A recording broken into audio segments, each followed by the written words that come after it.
Tyas, thank you for our friendship over the past years. I'm so glad to know you and so glad to interview you today. Thank you, Valentin. Thank you, Tyas. I'm really happy that we were able to share this proper tea ceremony together after all these years that we've been visiting the tea gardens. I feel that I also really wanted to finally get an opportunity to show you what I usually do. Yes, thank you. It was amazing. We had a beautiful tea ceremony and I'm still feeling the nice high of the matcha. So, could you start by telling us a bit more about who you are and what's your story? My tea name is Sōsen.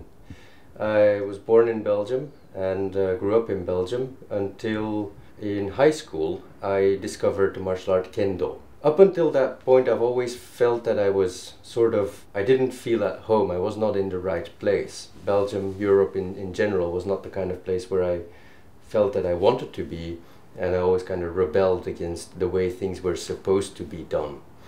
But then when I discovered kendo in high school, it sort of changed my life immediately, and I got a deep interest in Japanese culture, Japanese tradition, and wanted to learn more. So I decided that for university I would go to the university in Leuven in Belgium, where they had a Japanology department.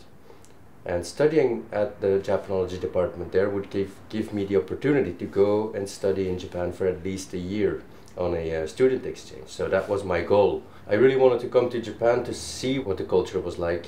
What attracted me so, because just through doing kendo and reading some books I felt this really strong attraction but didn't know what was really there. So I had to go and come to Japan. And when I was here I practiced karate, jodo, no performance theater, and then also started learning tea ceremony.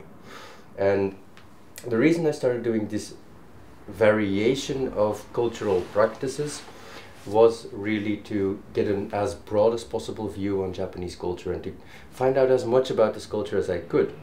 But when I started learning tea ceremony, I really realized that everything that I wanted to know about Japan was already here. Because tea ceremony is not just about making a bowl of matcha. It incorporates the entirety of Japanese culture. It has flower arrangement, calligraphy, through which you come in contact with Zen philosophy, literature, poetry. You have all the different arts and crafts like lacquer work, metal work, bamboo craft, wood craft, earthenware, architecture, garden design. And if you look at tea ceremony in its broader scope, there's even food preparation and everything that is required to serve guests and a hospitable meal. So there was so much that I could learn from tea ceremony, and that sort of attracted me to stay in Japan.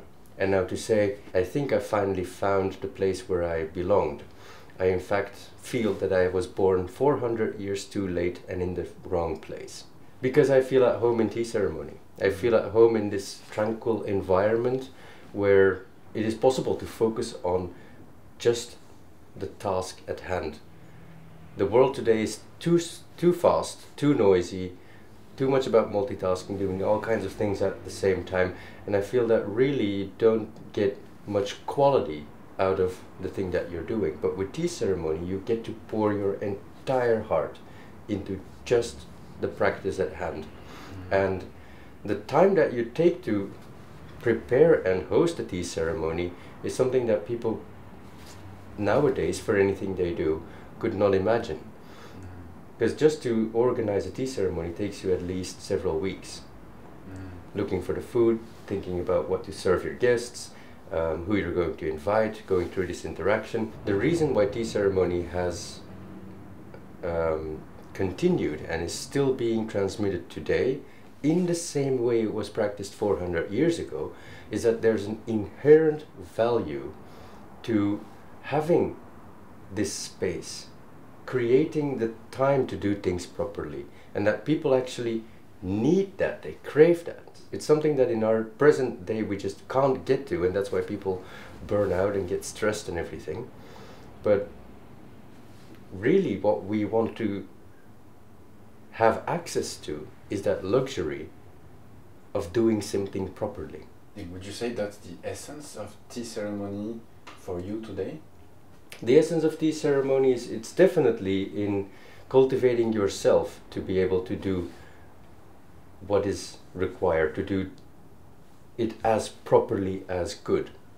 But the essence of tea ceremony, for me in the execution, yes, I would say for me in the execution it is very important to do things as properly as I can, and I would cultivate myself to get to that point. But the essence of tea ceremony is your guests. Tea ceremony is hospitality in the ultimate form. You dedicate almost your life, your entire existence, your being, to serving your guests, to making sure that the guests who you're together with in that room have the best time of their life. That is what I would say is the essence of tea ceremony, is for me hospitality. Tell us more how you started to study tea ceremony, and like how did you develop this credibility? For me it was simply, in fact when I came to Japan on that student exchange, I practiced all the different arts, but I didn't immediately start learning tea ceremony. My instructor, the person who is still my mentor today as well, he kept from day one that I arrived at the university I studied on in Osaka, he kept inviting me to come to his tea ceremony practice. But in fact I thought, no, tea ceremony, that's for old ladies. I'm into martial arts and the cool stuff. So I did all that for about half a year, and then as he was very persistent, I eventually ended up going into a tea ceremony session with him, and that's where it immediately struck me that what I was looking for was there. Then it was for me just simply going to my weekly practice. Every week on Saturday we had practice, and I went there for myself. I wanted to learn, I wanted to discover more, I wanted to just enjoy being in that room, being there, doing tea ceremony and not caring about anything else. It was kind of my escape, my solace for being able to do all the rest that I was doing throughout the week. And after about 8 years of just continuing going to that practice every week and enjoying those moments, my instructor immediately said, well, eventually said, Tyas, it's time for you now to get your instructorship in this ritual. You've learned so much and you've progressed. He recommended me to the Grand Master of the Enshu tradition, and I went to Tokyo and met the Grand Master and received my tea name, which is Sōsen. Sōsen, the naming that is current in tea ceremony is really like it's a Zen Buddhist monk's name when he enters a temple in the Rinzai Zen tradition. Every name starts with the character So. Doesn't necessarily have a meaning in this sense. It's just a common character that has some reference to religion and the Zen tradition. The second character is usually the character that has the meaning for the people who receive their name. And in my case, I said I want something to that relates to tea, and I got the character for tea whisk. I know you also have been searching for teas and for tea farmers and for tea farmers who are doing tea in a special way. Could you tell us more about that, and what do you stand for in terms of tea? At first, when I was learning tea ceremony, I had no particular interest in the tea aspect itself. I didn't enter tea ceremony because matcha attracted me or tea attracted me. I was interested in the culture of Japan. And so that is how I got into studying and practicing tea ceremony. But after a while, a question came to mind. And I started asking myself, I've learned so much about literature, poetry, calligraphy, nature, flower arrangement, potters from the present and the past, arts and craftsmen, things about Japanese architecture, food, all these kinds, but no one really ever talks about the tea. What is it with this matcha? Why don't we give as much thought to the tea itself as we do to all the utensils that we use to prepare it with? And so I started searching, I started thinking, and I wanted to learn more about tea. Where does matcha come from? What is it really? What is good quality matcha? What is bad quality matcha? What is the quality of matcha that we use for the tea ceremony, and why is it that specific quality? How is it made? It, for me, expanded more broadly into tea in general, so not only matcha but also sencha and gyokuro and other types of tea that are being produced in Japan. And it drove me eventually to changing jobs and work for a tea retailer in Uji. Yes, tell me more about what is not okay or what is wrong with conventional tea or conventional matcha. Why do you want natural or organic teas? So that is a question that can be answered in many, many ways. I'm not against conventional tea. I see conventional tea as a different category of Japanese tea, and again, organic as a different category of Japanese tea. And the people who like conventional tea, they like conventional tea, that is their business. I also don't see matcha as a unified term. I see organic matcha and conventional matcha. And they don't have to be similar.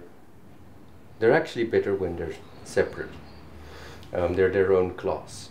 I see a function in conventional tea, which is that they can be mass-produced, that they can reach a broad audience, and that they offer tea for the masses.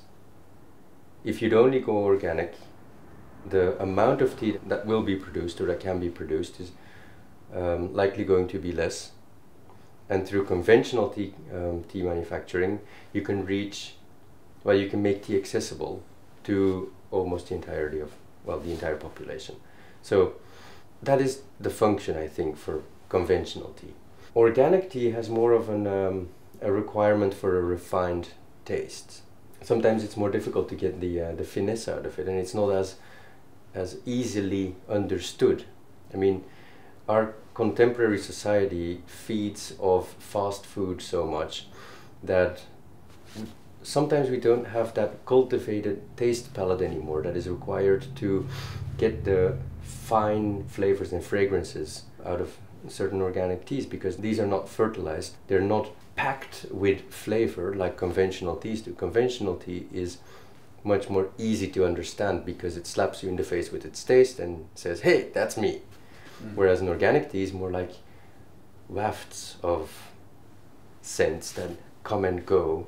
It takes more attention, it takes more focus to get an idea of what is going on really. And it's just not for everyone, I think, especially not in the way that we sustain ourselves today.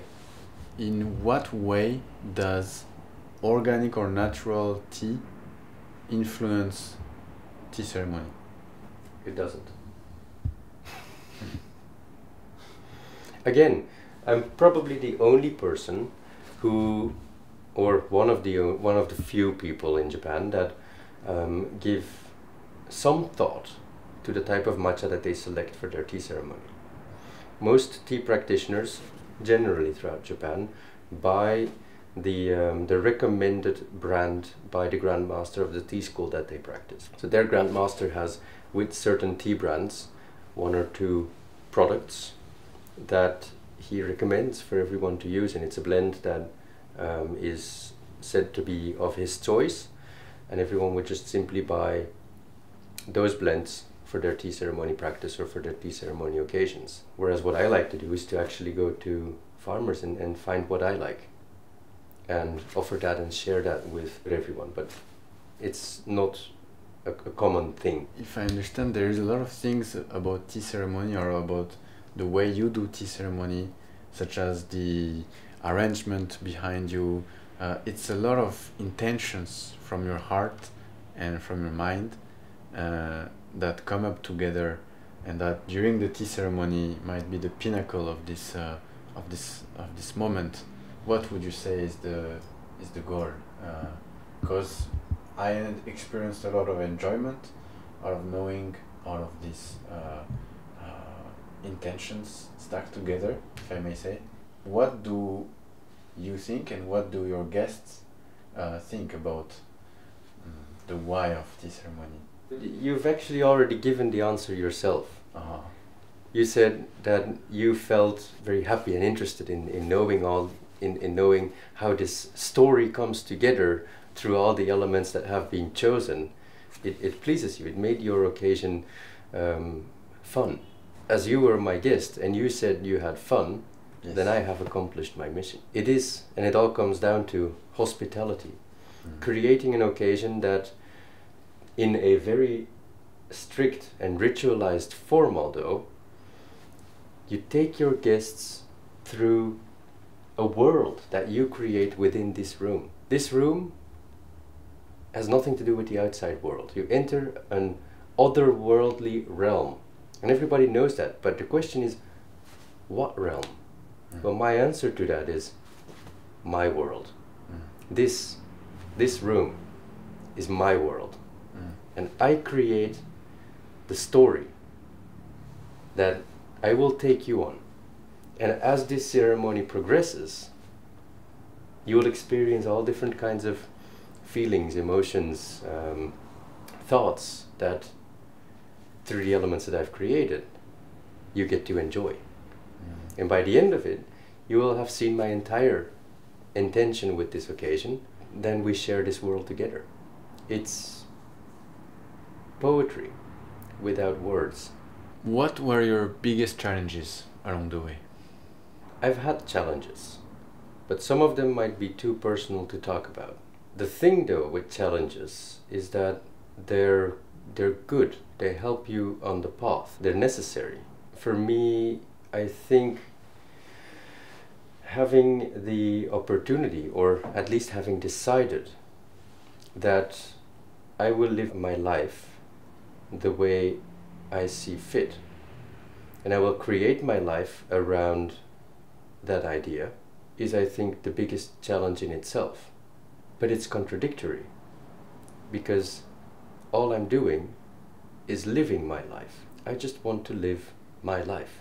But it's mind-boggling how difficult to achieve that actually is. What does matcha mean to you today? Matcha is, of course, the centerpiece of the tea ceremony. For me, it has especially that meaning. If there's no matcha, there is no tea ceremony. Although earlier I spoke about me wondering why people don't talk about the matcha, why people don't consider which matcha they're going to use as much. But still, in tea ceremony, if you don't have the matcha, there is nothing, there's no reason to put all these utensils together to create this occasion. I can create this entire story, but without the tea, there is no tea ceremony. So matcha is that vital centerpiece. It's the beating heart of the tea ceremony.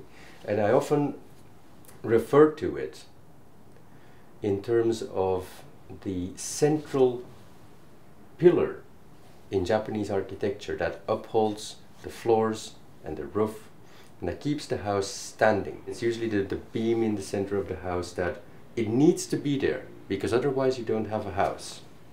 If you take it out, the entire house collapses. But yet, when someone visits your house, no one goes up to the central pillar and says, wow, what a beautiful pillar, what a beautiful beam that is holding up this house. Everyone looks at all the decoration, your beautiful sofa, the big TV you have, the paintings on the wall. And that's all what they compliment about, that's what they speak about. And they leave your house without even giving a second thought about why the house is standing. In tea ceremony, I see matcha as that. The matcha is there, silently, keeping this entire thing together. And we don't necessarily need to talk about it. We don't necessarily need to give too much attention to it. We can enjoy the beauty of all the objects that we've chosen to serve it with. But with the matcha being there, this gathering has meaning. What is your message for the matcha community in France? As much as I do know that you love and enjoy matcha, and that you may even drink it on a daily basis, use it as a tool to bring silence and peace and mindfulness into your life.